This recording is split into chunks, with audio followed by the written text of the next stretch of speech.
Hey everyone, welcome to NCERT learner. तो हम देखते हैं कार्डियक साइकिल के बारे में। ठीक है, कार्डियक साइकिल 72, जैसा कि हम जानते हैं कि 1 मिनट में 72 बार हमारा दिल जो है वो धक धक धक धक करता है। ठीक है, मतलब कि 1 मिनट में 72 बार वो बीट करता है। ठीक है, तो हम यहाँ से टाइम निकाल लेते हैं कि एक बीट में वो कितना टाइम लगाता होगा। तो एक बीट में 60/72 वो टाइम लगाता है। अगर हम इसका ये कैलकुलेट करें तो 0.8 सेकेंड के अप्रोक्स ये टाइम लगाता है। ठीक है, इसी को हम कार्डियक साइकिल बोलते हैं या फिर कार्डियक आउटपुट भी बोलते हैं। अब आ जाते हैं स्ट्रोक वॉल्यूम के बारे में। स्ट्रोक वॉल्यूम का मतलब है कि हम जानते हैं कि हमारा पास जो वेंट्रिकल है वो 2 है, लेकिन यहाँ पे स्ट्रोक वॉल्यूम यानी कि एक सिर्फ और सिर्फ एक वेंट्रिकुलर की बात कर रहा है। ठीक है, तो एक वेंट्रिकुलर जो है वो कितना वॉल्यूम ऑफ अमाउंट जो है, कितना ब्लड जो है वो पंप करता है। ठीक है, तो 70 मिलीलीटर वो जो ब्लड है वो पंप करता है, वो उतना ब्लड वो उछालता है, वो उसके थ्रू इतना 70 मिलीलीटर ब्लड जो है वो जाता है। ठीक है, तो एक बीट में अगर 70 मिलीलीटर ब्लड अगर वो जाता है तो 72 बीट में 72 बार जैसा कि हार्ट बीट करता है, तो 72 बीट में कितना वॉल्यूम ऑफ ब्लड वो मतलब उसमें जाएगा। तो 70 इंटू 72 तो 5 लीटर के अप्रोक्स वो 5 लीटर ब्लड को वो बीट करता है। ठीक है, अब हम इसके कार्डियक साइकिल जो है, कार्डियक साइकिल के फ्लो चार्ट को जान लेते हैं। तो ये कार्डियक साइकिल के फ्लो चार्ट के बारे में जानते हैं। तो ये 0.8 है। ठीक है, 0.8 है, तो 0.8 ये हम मान लेते हैं। 0.4 इधर है, 0.4 इधर है। इधर जो 0.4 है तो 0.1 सेकेंड जो है उसमें आर्टियल सिस्टोल करता है, मतलब आर्टियल जो है वो कॉन्ट्रैक्ट करता है। और 0.3 जो है उसमें वेंट्रिकुलर सिस्टोल करता है, मतलब वेंट्रिकुलर जो है वो कॉन्ट्रैक्ट करता है। बाकी बचा ये 0.4, तो ये इस 0.4 में न तो आर्टियल और न तो वेंट्रिकुलर सिस्टोल करता है, यहाँ पे ये दोनों रिलैक्स करता है। ठीक है, 0.4 सेकेंड जो है इसमें ये दोनों रिलैक्स करता है, इसीलिए इसको कहा गया है ज्वाइंट डायस्टोल। ठीक है,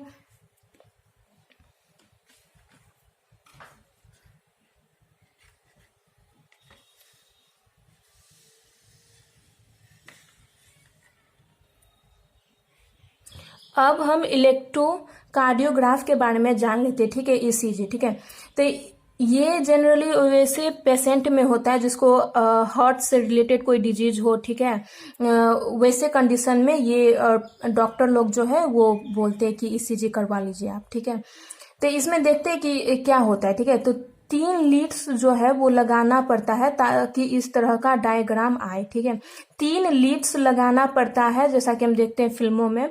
तो 2 लीड्स ईच व्रिस्ट पे। ठीक है, 2 लीड्स ईच व्रिस्ट पे और 1 लीड्स जो है लेफ्ट एंकल पे। ठीक है, ये मिनिमम है, और ज्यादा और अच्छा रिजल्ट लाने के लिए 2-3 और चेस्ट पे लगाया जाता है हार्ट के करीब। ठीक है, तो लेकिन मिनिमम 3 लीड्स, 2 लीड्स जो है ईच व्रिस्ट पे, ईच कलाई पे, और 1 लीड्स जो है वो लेफ्ट एंकल पे। ठीक है, अब ये डायग्राम के बारे में हम जान लेते हैं। ठीक है, ये पी जो है वो एक्साइटेशन या डीपोलराइजेशन ऑफ आर्ट्रिया है। ठीक है, ये पी जो है वो एक्साइटेशन या फिर डीपोलराइजेशन ऑफ आर्ट्रिया है, उसका जो कॉन्ट्रैक्ट होता है वो है।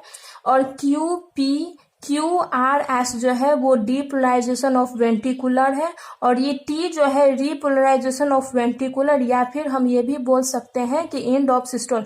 इस दोनों में सिस्टोल है, मतलब कॉन्ट्रैक्ट कर रहा है, आर्ट्रिया कॉन्ट्रैक्ट कर रहा है, वेंट्रिकुलर कॉन्ट्रैक्ट कर रहा है, लेकिन इसमें ऐसा नहीं है, इसमें रीपोलराइजेशन ऑफ वेंट्रिकुलर है। ठीक है, ये जो है ये कार्डियक साइकिल का ये ग्राफ है, और ये जो होता है जनरली कार्डियक अरेस्ट, जैसा कि बोली थी, कार्डियक अरेस्ट जो पेशेंट है उसके लिए ये डॉक्टर लोग सलाह देते हैं।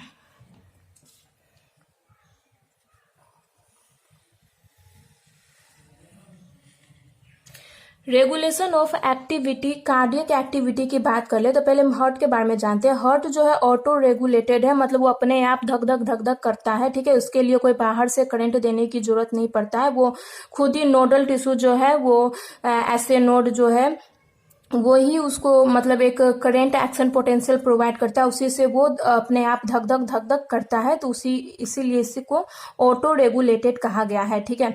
अब रेगुलेशन कार्डियक एक्टिविटी का मतलब है कि क्या इसे कार्डियक को जो है मतलब किसी भी कारण से कम ज्यादा भी क्या ये हो सकता है, होगा तो कौन करवाता है। मेडुला ओब्लिंगाटा की बात कर ले तो ये जो है कार्डियक फंक्शन को मॉडरेट करता है, कम ज्यादा। तो देख लेते कौन कौन करता है। एक एएनएस और एक एड्रिनल मेडुलरी हार्मोन जो है ये कार्डियक बीट रेट को इंक्रीज करता है। मतलब 1 मिनट में अगर 72 बार हो रहा है, वो नॉर्मल केस में है, 1 मिनट में अगर 72 बार बीट हो रहा है तो ये क्या करेगा कि 1 मिनट में उससे 72 से ज्यादा कर देगा, ठीक है, इंक्रीज कर देगा, कार्डियक आउटपुट को भी बढ़ा देगा, ठीक है। हार्ट बीट रेट को इंक्रीज करना यानी कार्डियक आउटपुट को बढ़ाना, ठीक है। पीएनएस के बारे में बात कर ले तो ये क्या करता है, डिक्रीज कर देता है, यानी 1 मिनट में जो 72 बार है उससे वो कम कर देगा, ठीक है, यानी कार्डियक आउटपुट को कम कर देता है ये, ठीक है। इस वीडियो में इतना ही। Thank you.